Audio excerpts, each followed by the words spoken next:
Yes, I'm late. Again! Hello one, hello all, welcome to WILIscredia. I come to you as always as CP, otherwise known as Charles, and this is the last entry into the 33 on 31, or if you're watching this live, you might feel a bit of dyslexia.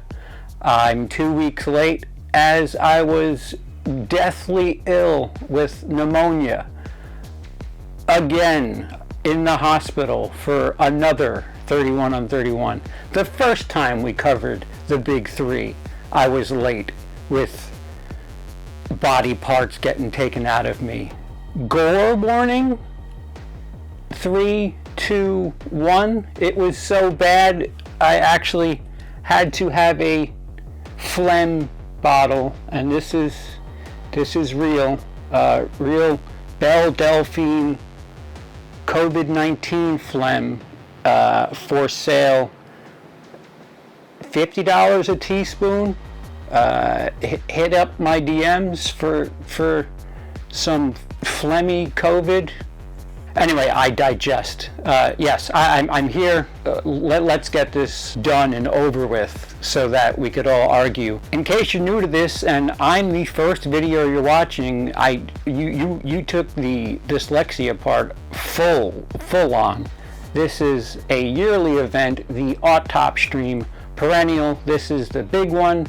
We managed to do a couple a year now, but October's 31st is always like, this is the event Autopstream ranking, and we're redoing the big three, Freddy, Michael, and Jason, thanks to Michael just making more movies while the other two are just gonna make TV shows, I guess. Yay! As always, I'll be joined by Cody Leach, Bryan Lomax, and for the first time, even though we're redoing the big three, Chandler joins us for the first time, so his 33 on 31 is his first bow into the ring.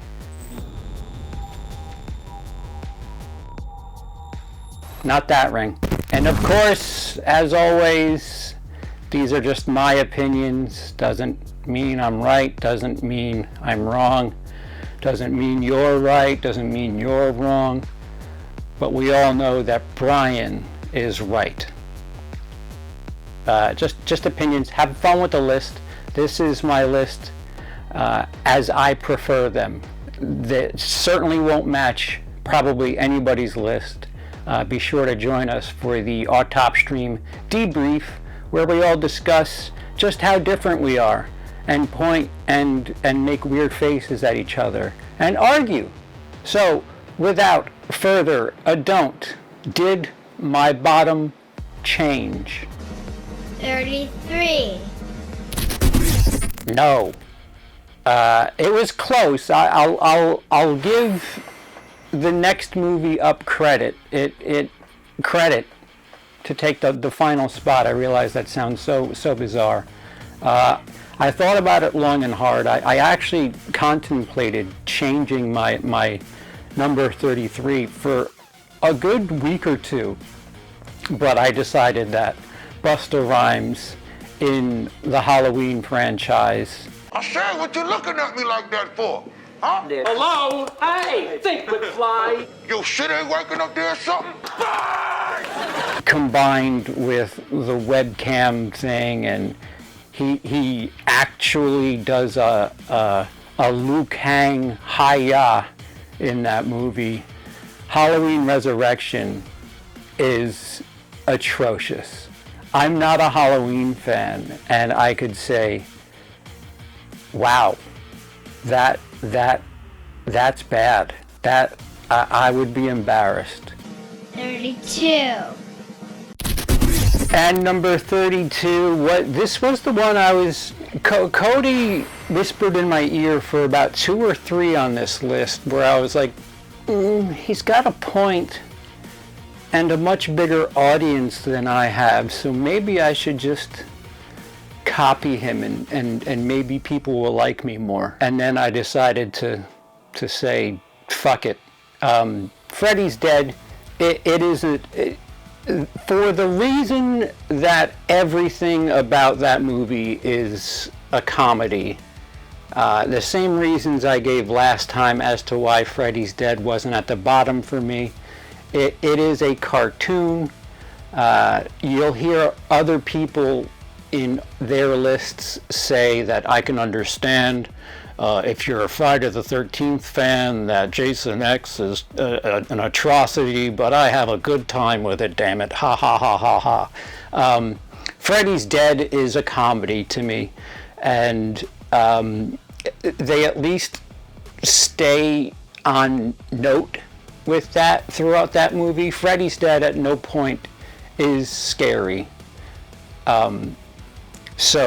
And Freddy's in on it, which I will get to much later about having humor in your slasher, but maintaining, keeping the villain away from the humorous aspects, even though Freddy, for most of the franchise, was dark and funny. 6 was just funny, and not good funny, like bad funny. Oh my God, what a fucking nightmare! 31. A lot of what I've said before will be repeated. Shit, I'll use bits that I used 4 years ago all over again because they're fucking great, goddammit. I'm a professional comedian, you're welcome. But there's but 30 seconds in Jason X that I appreciate. Of course, the frozen head smash kill, which is the juxtaposed Halloween 2 hot tub kill. It's literally the polar opposite, different temperatures, different effects. In Halloween 2, 1981's edition, that is, Michael Myers doesn't then smash the girl's face, and then it would have been interesting though to see after in boiling water if it like just turned into soup if he smashed her head against a table or something. But there's that. That's the scene that's worth watching, and I get a kick out of the holodeck where they mock the 80s as if to say, hey, we know what you want, we're going to show you what you want. And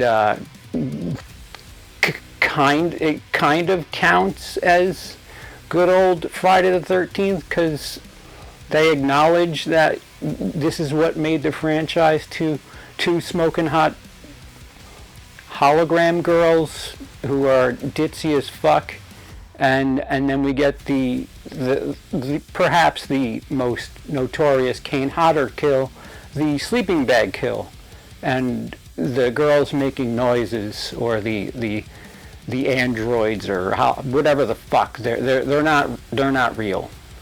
Jason's murdering an AI, for fuck's sake. That was cute, and again, a little too funny. They took the most brutal kill and added popular girls laughing to it, and it took me out of it. I am a Friday the 13th fan.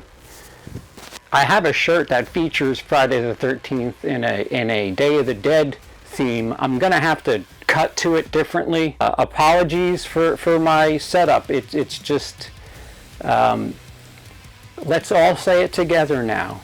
Fuck Heathrow Airport. We're slowly putting everything back together. Like I'm filming from a fucking storage closet, and I'm here.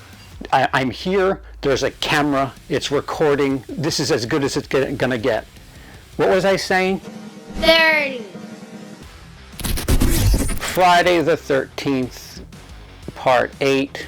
Jason takes Manhattan. If by takes you mean closes the movie out in then I guess you have a proper understanding of Friday the 13th Part 8. For as much as people love Kane Hodder, he is in the worst Friday the 13th movies in the franchise. Again, I'm a Friday guy. I have no issues saying that tail end, the end of the Paramount era, right before and the beginning of the New Line era before Freddy versus Jason. Bad, and this was probably like the bottom. No, Jason X was the bottom. Well, for Paramount went out on the bottom of the ocean, where they should have left Jason after Part 6. Not that you go to Friday the 13th for logic, but there are at least 4 or 5 moments in Jason Takes Manhattan. Mostly, the first common sense thing is he doesn't take Manhattan. He takes a boat from a lake to Manhattan, and they enter Manhattan from the Atlantic. I know Crystal Lake is fictional, but how does a lake connect to the Atlantic Ocean? Forget it. Jason takes a ferry ride, and there's that.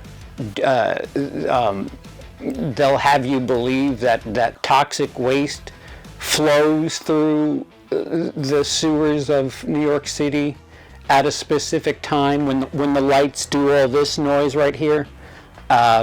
Sure, and that's when zombies turn into little children with different clothes on.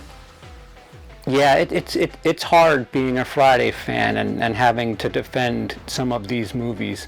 Not that I'm defending this movie, it's just if somebody wants to tell me how terrible 8 is, you just kind of sit there and nod and say, well, we could talk about other movies in the series. We could do that, and maybe I'll have something to retort with. 29.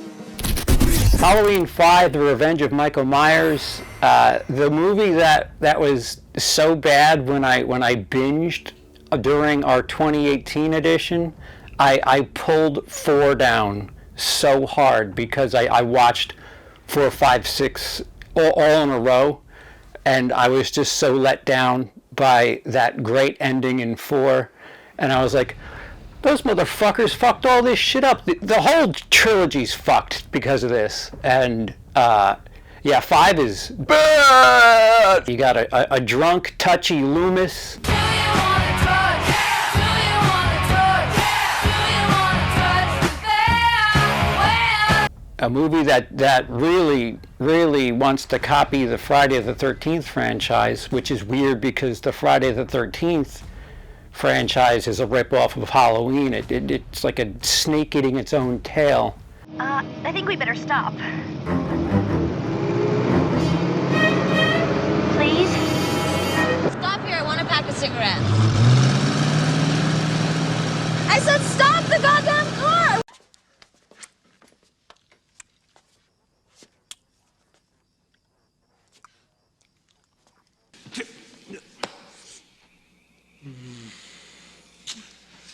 Like, if that's what the Halloween fans and producers think Friday the 13th is like, it's almost insulting. 28. Next we have Paul Rudd's Halloween 6, the curse of Michael Myers. You know, it's the 21st century. We don't call it the curse anymore. It's just a period. But yeah, this movie was so strange.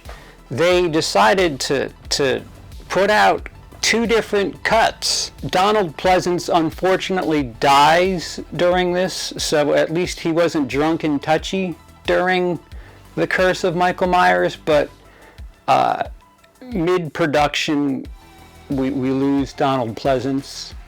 During Halloween 6, they release 1 cut, and then the producers say, listen, we know You're not big fans of that, but boy, do we have a different edit for you. You gotta give us a shot! You get your shot. You had your shot right there. Why don't we get a shot, Tommy? Because that makes it worse. Terry, that makes it fucking worse. Yeah, that helps no more.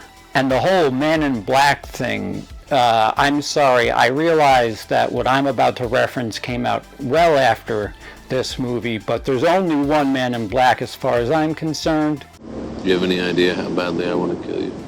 Yeah, the redheaded stepchild. It's so strange that they started this little sub-trilogy with part 4 and managed to end with part 6. Halloween does that. We now have enough of a sample size that Halloween, they like to do little mini trilogies and then hit a brick wall for the third film. 27. Nightmare on Elm Street 5, The Dream Child. Oh, Gage. I don't care what your name is in this movie. You're always going to be Gage to me. Between 4 and 6, this is the segue to, yeah, we're kind of losing our shit. We might as well embrace the absurd and comedic aspect. And Dream Child is, for the most part, forgettable, which is, I mean, that's kind of worse for me. 26. Sticking with the 5 themes, Friday the 13th, Part 5, A New Beginning, also known as what everybody who's never seen a Friday the 13th movie thinks Friday the 13th movies are, and it's just excessive tits, gore, drugs, enchiladas. Hashtag not my Jason. 25. Number 25, Jason Goes to Hell, The Final Friday, and we're starting to segue out of the fuck no, why would I watch that, and into, yeah, that has moments that I'm intrigued enough to give it a gander. And The Hidden 1993 edition is certainly one of them. I can appreciate why non-Friday the 13th fans think this is a blast, just not for me. So much retconning. I'm not a Kane Hodder stan at all, but the fact that Kane Hodder as Jason technically kills Kane Hodder as a security guard, cute. You get a half a star for that. 24. 24, Rob Zombie's Halloween 2, not to be confused with Halloween 2. This is Rob Zombie ambitious. The script certainly still screams Rob Zombie. Fuck. But this time he's got some high concept stuff like a white horse. Oh wait, is that Sherry Moon Zombie? What a departure. Somebody who's known throughout the horror community mostly for their voice. Brad Dourif actually puts in a hell of a performance in this movie. Like, I'm genuinely being serious. Brad Dourif as a father who's witnessed his daughter get murdered.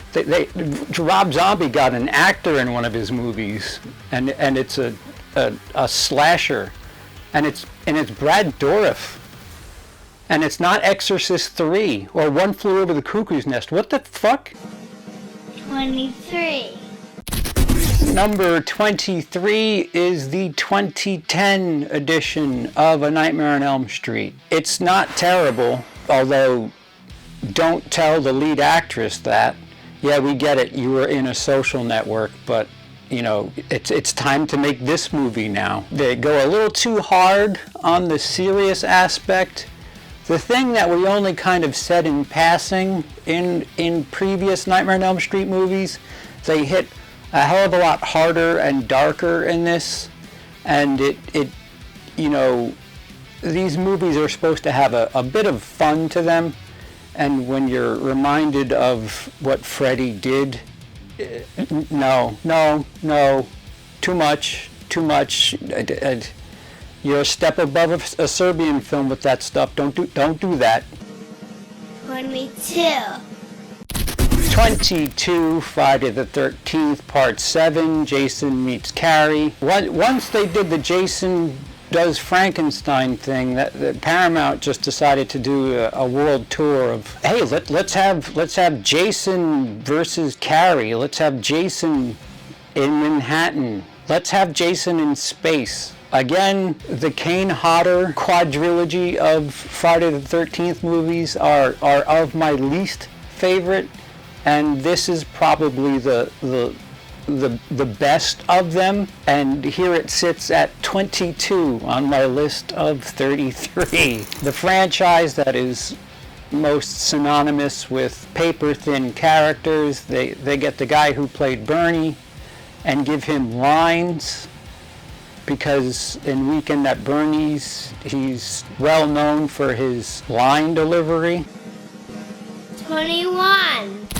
Number 21, Nightmare on Elm Street 4. How do you reignite a franchise? Dog piss. A movie before we took on this endeavor, especially even the first time, I thought I enjoyed a hell of a lot more. Credit, this movie certainly gets aspects of what it's like to really have nightmares, except it's not really a Freddy movie. Like the constantly getting lost and going in circles thing, that's a really neat gimmick, but you're just driving in circles. That, save that for Inception 2. 20. Number 20 is Halloween. Rob Zombie's Halloween. Not to be confused with Halloween or Halloween. It's the 2007 edition, of course. The masterfully written. Here are the nominees for Best Original Screenplay. Bitch, I will crawl over there and I will skull fuck the shit out of. Of course, when we all watched 1978's Halloween, we thought, man, I wonder what kind of upbringing that kid had.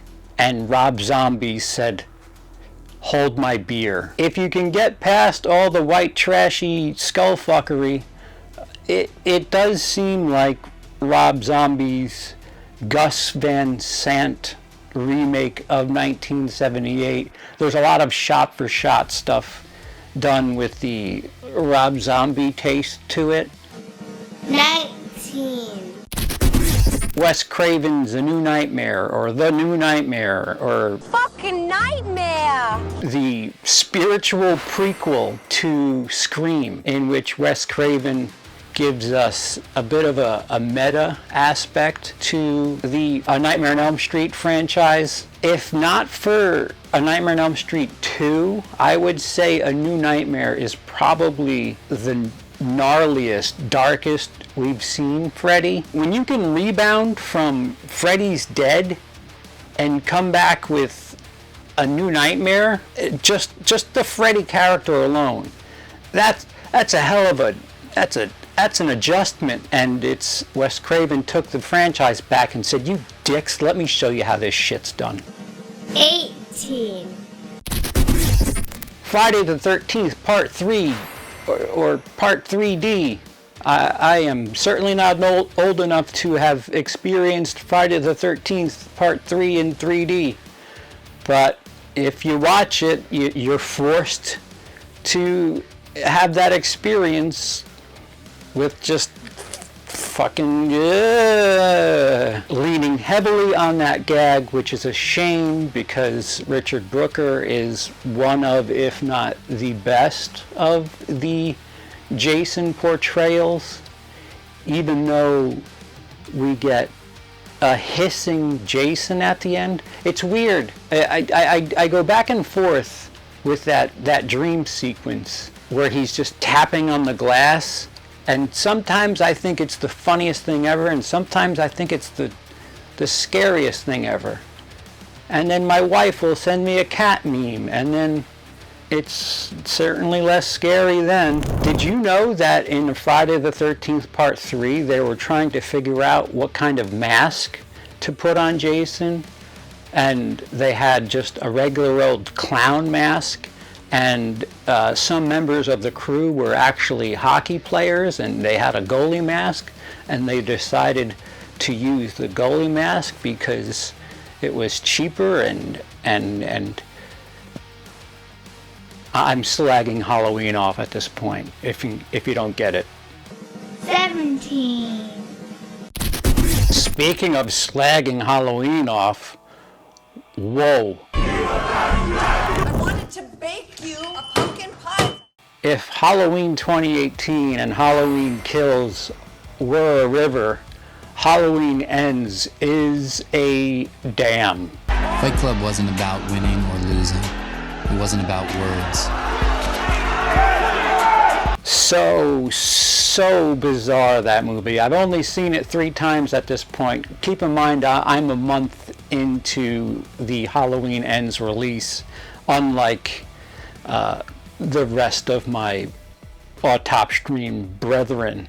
But yeah, I'm still confused, and this is a movie that will probably drop if we do this again in another 4 years. It is such a half-baked movie with so many decent ideas and so many weird elements. Like, I don't know, I want to guess and say that the Danny McBride element, 4 writers, by the way, 4 writing credits. Anytime there's more than 2 writing credits, especially if they're not related, get worried. Members of the high school band as bullies? And is that a fucking Plymouth Aries K that they're driving? Have I gotten that old to where an Aries K is hot shit? What about the Aries K? The one with the scratch on its side? I do have an Aries K. And we all know how that Aries K ended up in a ditch. They would be the lead in any other movie, especially Jethro there with his ghost eyebrows. And who the fuck listens to FM radio anymore? Yo, Haddonfield is stuck in 1986. I'm certain of it. They managed to take what was a pretty encouraging Halloween rebirth, and they Star Wars'd it by the end. I've seen plenty of videos online where people have tried to tell me that if I don't get it, I'm stupid. No, you're overcompensating. This movie's a mess. No, but seriously, it's the whole town. Once Michael Myers looks in your eyes, you're corrupted, and that is the true evil. And as we know from Halloween Kills, he looks basically the entire city in the eyes. So they're so evil. They're stuck in 1986. And the granddaughter character, that is the strongest person that has been through the absolute most shit I've ever seen in my life. And a line that just kind of gets cruised over, that as far as society's concerned, yeah, we'd like to flag that statement. And if you're getting advice like that... The guy that killed that kid. Don't listen to her, Allison. You can be with whoever you want to be with. Don't hang out with a person like that anymore. I mean the person giving you advice. 16. Number 16, Halloween 2. The 1981 edition. The one that they wrote off in the new Halloween trilogy. Laurie Strode in a hospital. Not unlike Laurie Strode in a hospital in Halloween Kills, which was the second in a revival. They kept that sister part out, though. A lot of badass kills in the second movie. It is slow. This is I don't know. This is like the KFC double down. Halloween 2 is the cheese in between the 2 fried chicken pieces that are actually pretty good. Moves slowly, but it's still got some pretty badass elements. Anytime you blow up an entire hospital and live and cry blood and reveal that the protagonist is the sister of the antagonist, that's some Star Wars shit right there.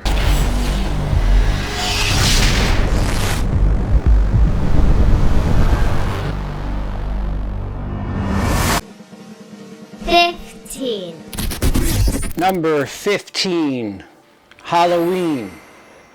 Not to be confused with Halloween or Halloween. It's the 2018 version. That is the sequel to Halloween, titled Halloween, but it's not Halloween 2. David Gordon Green and Danny McBride, of all people. Hot on the heels of Alien Covenant. Decides to come and bring us back to Haddonfield. Way before it got really out of control and all concerned about evil and dying, and especially at that night. Isolated on its own, it is really, it's a perfect sequel to Halloween, 1978 edition. And they made a lot of money, so let's keep going. Laurie Strode with PTSD for 40 years. I can understand that as somebody with mental issues, but the further down the line we go,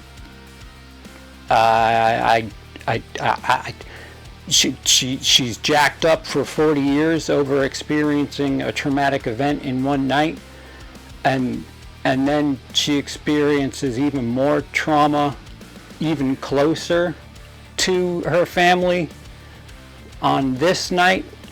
And well, we're talking about moving forward, but I don't think they understand how trauma works. Certainly not PTSD. You don't get stronger the more you experience it. 14. Number 14, H2O, or Halloween 20 years later. How many different timelines are there? Yo, the Halloween timelines are worse than Lost. Fuck. Or Back to the Future. Jamie Lee Curtis in H2O experiencing trauma. Where have I heard that before? The better achieved ending of the two between H2O in 2018, in my humble opinion. Although H2O, if you watch it now, it certainly has that Scream influence, right down to music cues ripped from Scream. Before Halloween 2018, H2O was very similar, an easier version to go down, an easier ride, I guess I would say. Laurie Strode wasn't Howard Hughes in H2O. She was a little bit easier to take as entertainment, and that's why I have it just above 2018. 13. Number 13 is a Friday the 13th, and it's part 2. Not to be... Oh, wait, no, we don't do this in this franchise, do we? There's only one Friday the 13th part 2. Ginny, perhaps the best final girl, the smartest final girl, was smart enough to put a sweater on, and also smart enough to realize that anybody who puts a bag over their head and only cuts one eye hole out probably can get fooled for anybody in their mother's sweater. Otherwise, Baghead Jason was pretty badass. 12. Number 12, the popcorn movie of the 33. Freddy vs. Jason. Not really a horror, not really a slasher so much. It's more of a, I don't know, a greatest hits, fan service to both franchises, and plenty of gore and corn syrup, and it just gets silly with all the antics. That whole third act is just Ronnie Yu being Ronnie Yu. You go ahead.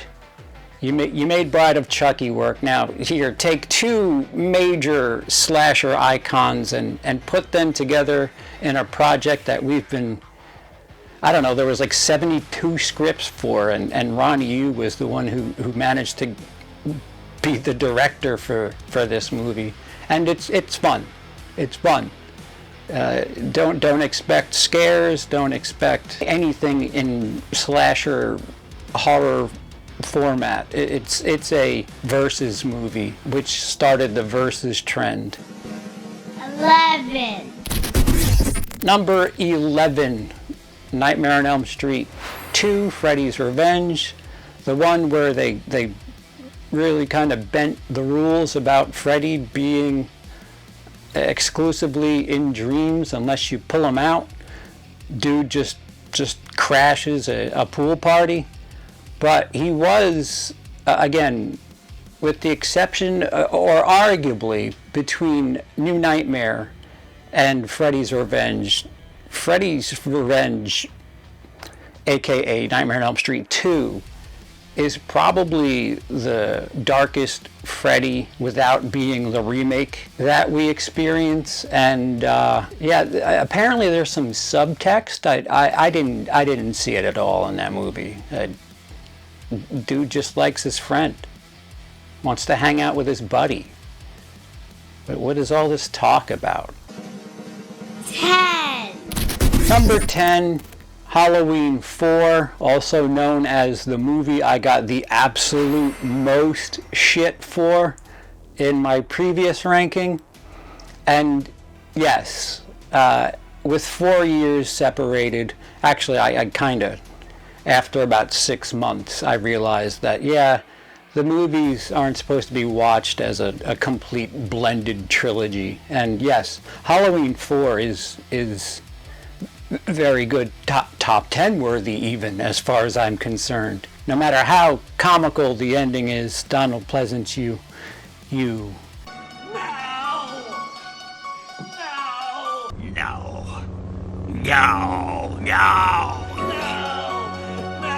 This is the first return to form Halloween movie after a really good movie that just didn't feature Michael Myers. 9. Number 9, Halloween Kills. I'm not a Halloween guy, I'm a Friday the 13th guy. And say it with me, Halloween Kills is a Friday the 13th movie.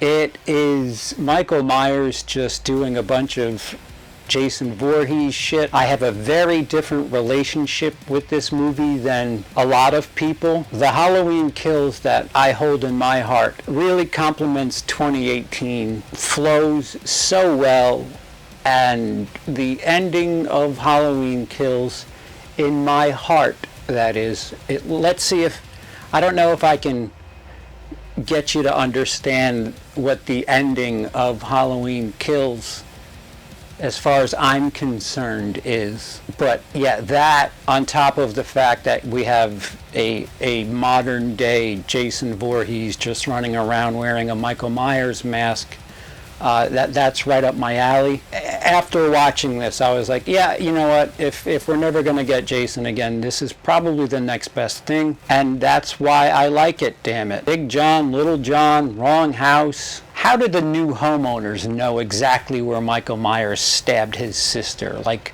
really? He stabbed his sister in the tits. 8.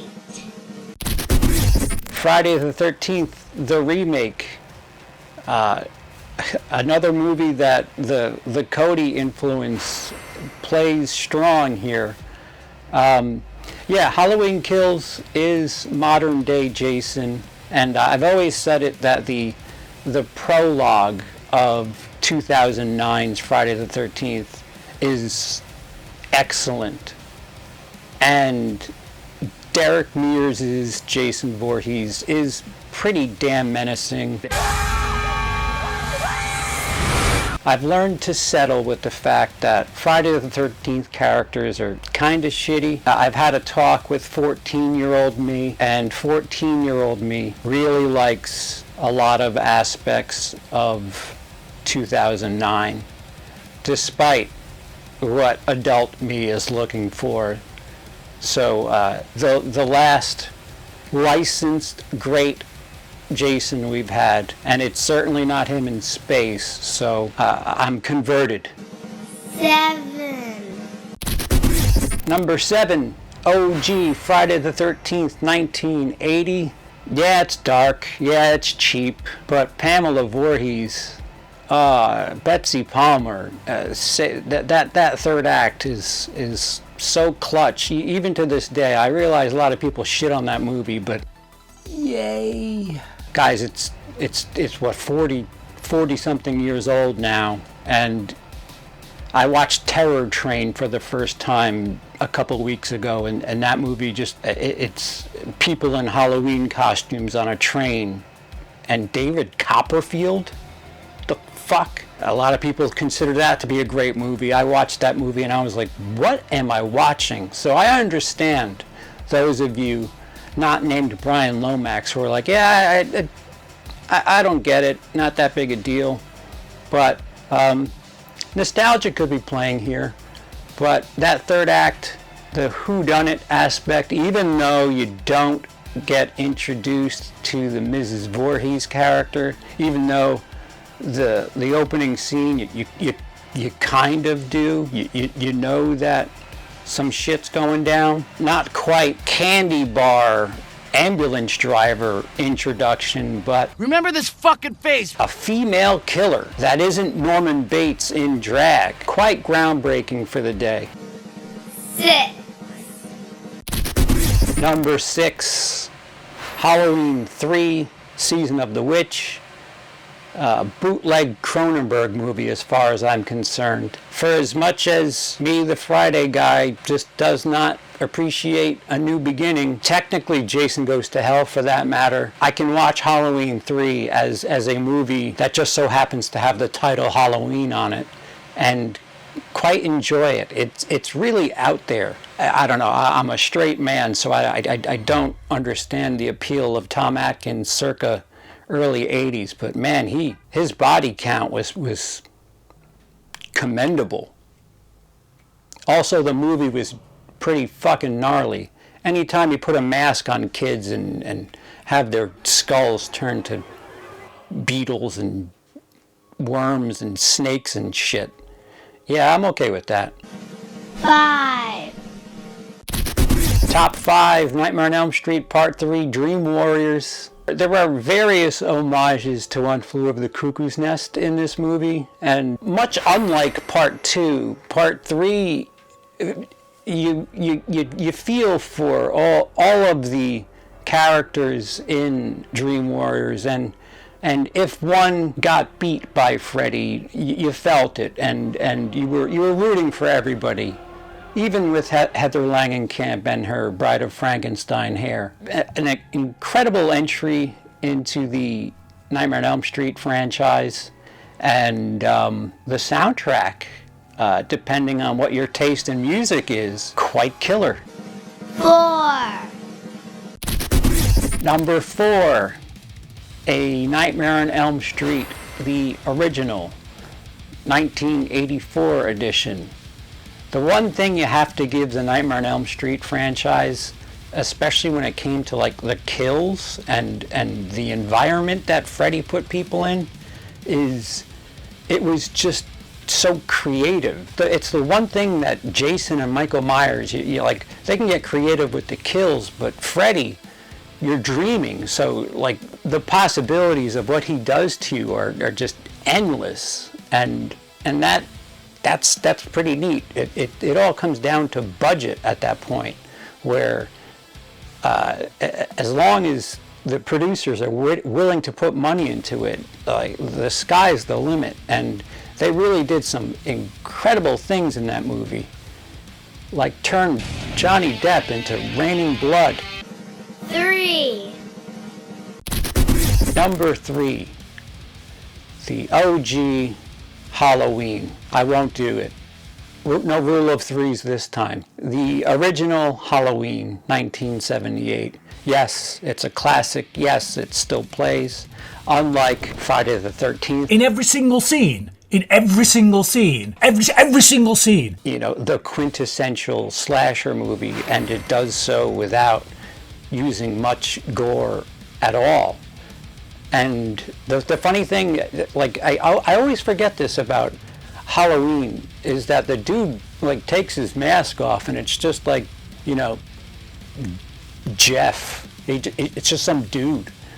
And that always gets overlooked, and they always, like in the most recent franchise, or not franchise, the most recent trilogy, they made a big deal that, oh, he has his mask off, but you can't see his face. Well, we saw his face in this movie, and he's just some dude. Incredible movie. If we were judging movies based strictly on their quality, it'd be hard to argue against this movie being number one on everybody's list, unless somehow you were Bryan Lomax and found a way to, I don't know. But yeah, it's a classic, but not the one I go to. 2. Friday the 13th, the final chapter, and most people consider this to be the best Friday the 13th. Joseph Zito does an incredible job, veteran in the horror field, and you have Tom Savini back doing incredible kills, just really coming back with flying colors and the ultimate fashion. And he's said it so many times in interviews. He created him, and he came back. He wanted to end him, and man, a face sliding down on a machete. That was the shit back in the day. We've gotten much more than that. Insert any of the kills from Terrifier 2 here. We've gone from 2-second gnarly kills to here's 15 minutes of some dude just really corn syruping the hell out of a dummy. But that's for another day. I don't know why I'm talking about that. I just watched it last night. I guess that's why I bring it up. But Friday the 13th Part 4, sentimental value, my first horror film. It's got the perfect balance of just about everything. It's everything you want in a Friday the 13th movie, and it still has a bit of character. Oddly enough, I realize that's an oxymoron talking about the Friday the 13th franchise, but there's lots of pluses. I would hope so. I ranked it second. Here comes the most unsurprising number 1. 1. Yes, it's Jason Lives, my absolute favorite Friday the 13th movie, the predecessor, the inspiration to Scream. Kevin Williamson has given credit to Jason Lives as his inspiration for a lot of the meta nature in which he wrote Scream. And again, Scream gets plenty of credit for reinvigorating the slasher subgenre, and Jason Lives is so much more than just a meta movie. It's homages to Frankenstein. They took the Jason character and paid proper tribute to Universal's classic Frankenstein's monster, and it's just perfect. Anything I could say about it at this point is so fucking redundant. I've talked ad nauseum about Jason Lives. It's my favorite horror movie. Well, it's certainly my favorite of these three. Are you surprised? There were a couple of jumps up and down on this list, not near the top, but here it is. A couple of weeks late. Fuck you, COVID, and certainly fuck you, pneumonia. Holy shit. May we never cover these three franchises again, because I feel like I'm cursed, because every time we seem to do this, I either lose a body part the week before Halloween, or get massively sick. And yeah, and Bryan will put the effort in that I could have done from bed. I don't think any of us want that, especially Bryan at this point. So what are your 33? Let us know down below. As I record this, we are a couple of days away from doing the debrief. It'll be interesting to see the averages, especially with Bryan just shitting all over the original Friday the 13th. I feel like admitting that I overcompensated upwards just to get the averages back. But again, new entry into the group, Sean Chandler. His list is up on his channel, little channel called Sean Chandler Talks About. Be sure and give him a look. Of course, Cody Leach and of course Bryan Lomax took part. Their links will be down below. The ever rewarding gift that keeps on giving is the big three, as something seems to keep coming back. As of right now, we're getting a television series from A24 and Brian Fuller titled Crystal Lake. I'm nervous for so many different reasons. Thank you for watching. If you enjoyed it, or if you didn't, give it a thumbs up, because algorithm, YouTube, shout out to both my YouTube channel members and patrons. Thank you so much for keeping my creativity afloat and letting me be able to get crazy with the Cheese Whiz. That's it. 2022. The Straggler is done. I've been CP. You haven't.